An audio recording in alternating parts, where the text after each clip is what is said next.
He moved the hatch and stepped outside. The first thing he saw, even as he was opening the hatch, was the light. It was so bright, and there was so much of it. He couldn't remember the last time his body felt this warm.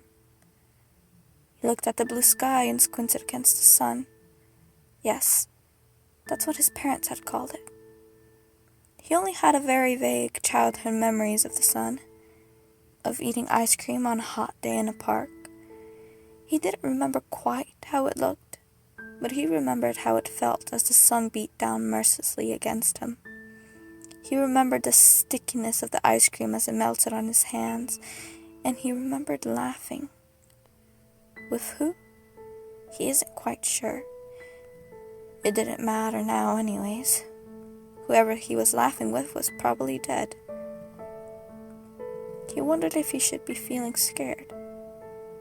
He doesn't remember anyone, and even if he did, they were probably also dead.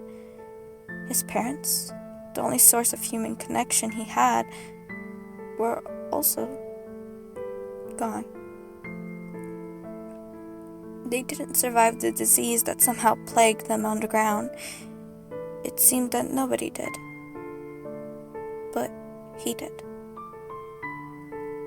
And he wasn't afraid. Maybe it was because he didn't quite believe that he was alive. And now he was up here on the surface of Earth, and he had no idea what to do next. He didn't even know quite how he should feel. He looked away from the sky as the cotton clouds had entranced him for a bit. He took in his surroundings. He was on what he remembered from his parents' stories and vague memories, something called a road, covered by plant life. He looked around him and saw what looked to be buildings that were long taken over by nature. He took a moment to listen to the critters around him. Birds were chirping, but other than that, it was quiet. Too quiet. He was used to some sound. You'd think being underground meant that it would be really quiet, but the constant hum of their life support took up most of the silence. He really was alone. He let that thought linger.